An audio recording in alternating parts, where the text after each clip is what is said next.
What is up, ladies, gents, aliens, every single planetary organism that could possibly out there in the world and we don't know about yet, which I highly doubt, but there's always that little chance. Not really.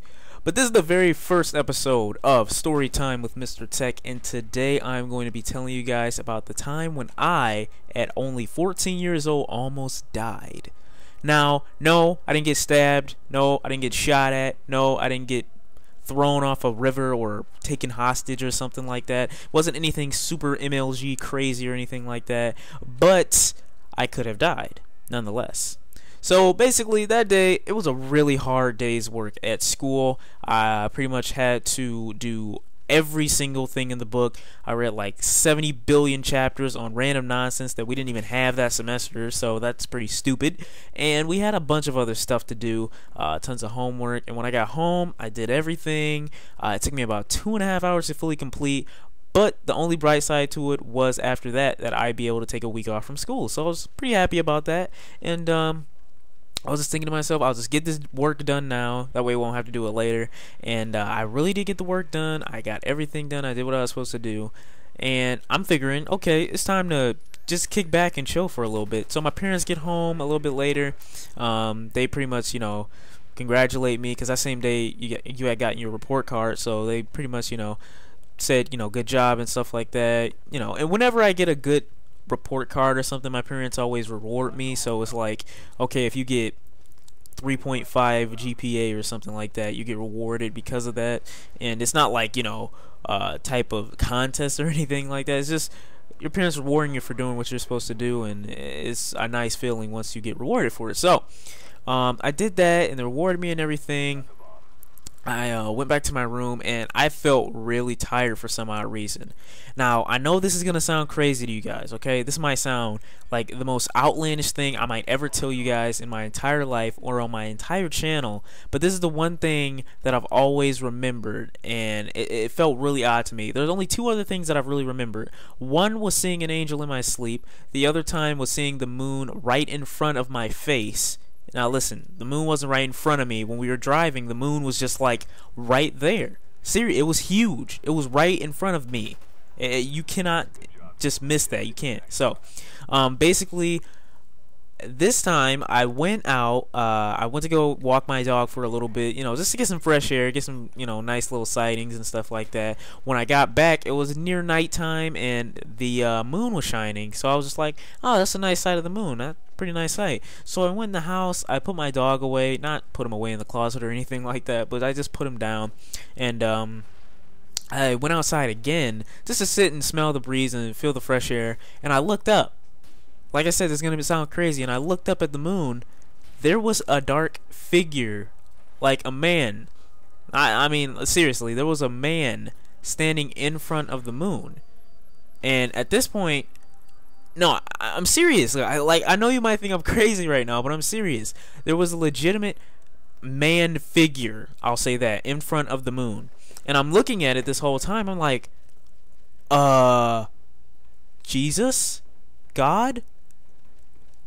Are you here to take me early? What did I do wrong? And I'm just thinking this whole time, like, okay. So I ran back inside as fast as I could. I saw that dark figure and everything. I'm just thinking to myself, oh my God. Now I'm thinking, at this point in my life, now I'm just thinking that I don't know what it could have been. It was a dark figure standing in front of the moon, though. That's all I know. It was in the sky, standing in front of the moon. So I'm just thinking, like I said, this is a crazy sighting, but I don't think I should tell anybody about it. I think I'll just keep it to myself. And I thought about it for a couple of minutes, and I looked back, and it was gone. No one was there. No one was outside at the time either. So I'm just like, I cannot be hallucinating or anything. So I figured I might have been a little bit tired too. So I went to go take a bath. Whenever I take a bath, or whenever I get tired, I take a bath, and it just clears your head. It clears all your thoughts and everything like that. So I went to go take a bath, and I sat in there for about a good 20 minutes, let my skin get all wrinkly. Yes, that feels good. And I sat in there. The steams were making my eyes kind of like roll back, and I started to fall asleep a little bit. Now, what's the number one rule that we all know when taking baths? Never fall asleep in one, or else you will die or drown to death. So I went to sleep, and apparently I fell asleep. Okay, I was underwater this entire time. It was a little bit strange because this entire time when I was underwater, I didn't nothing happened. I was just underwater. I was supposed to have been breathing.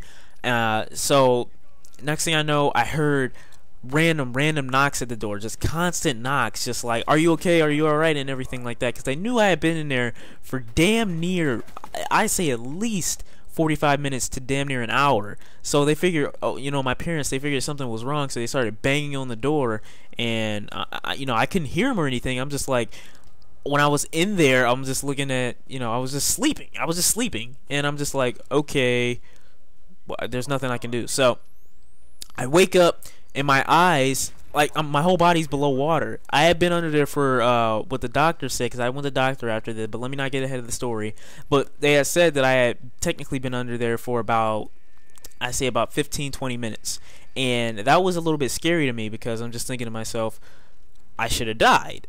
So I went back, and I opened my eyes, because I heard my parents knocking at the door, and I couldn't move. My body would not move. I couldn't move any part of my body. I tried moving my arms, tried moving my legs, and nothing will work.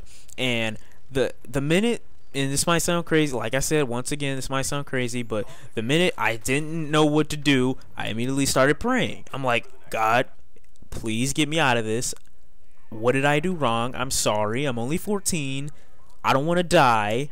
And I literally couldn't move. So without my own like will or something, like my whole body just like shifted upward, and my head, you know, at this point I'm out of the water, and I'm like, I didn't move. So how did that happen? So immediately after, I open my bathroom door, and I tell my parents everything's alright, but I still think I need to go to the doctor because I don't know what happened. And they asked me what happened. I said I fell asleep while I was in the bathtub, and they pretty much got really pissed off, and they were like, well, what did we tell you about falling asleep in the bathroom? You didn't do that, you know. They were really worried and everything, and I understand their worry and everything like that, but they didn't need to be.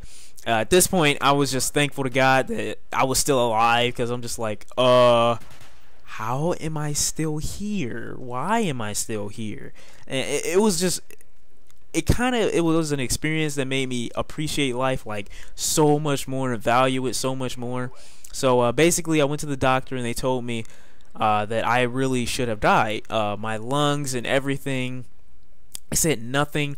When you're sleeping, you're breathing. So I was underwater. I was supposed to have been breathing in the water, or the water was supposed to replace my oxygen, and then I wouldn't have been able to breathe, and I would have died. So I was thinking to myself this whole time, why wasn't the water filling up my system or anything like that? And it dawned on me after a few seconds, you know, like I said, I'm not trying to get too religious in this commentary or anything, but I think that God really saved me there, because you can't be asleep underwater that long and not have some trouble breathing. They said I had no struggle. They said I had no problem breathing this whole time. It was amazing to me, because I'm just thinking to myself, was that dark figure a warning or something? I don't know what it was, but that's the time I almost died, guys. Thank you guys for watching. I hope you did enjoy the story. This was an awesome beast mode search and destroy match. I went 16-1, and I really hope you guys enjoyed the video. But like I said, that should really make you appreciate life 15 billion times more, because you never know what might happen. So thank you guys for watching. I'll see you guys later. My next story time commentary will be maybe decided by you guys. If you want any suggestions, in the comments below. But thank you guys for watching, and I will see you all later. Peace.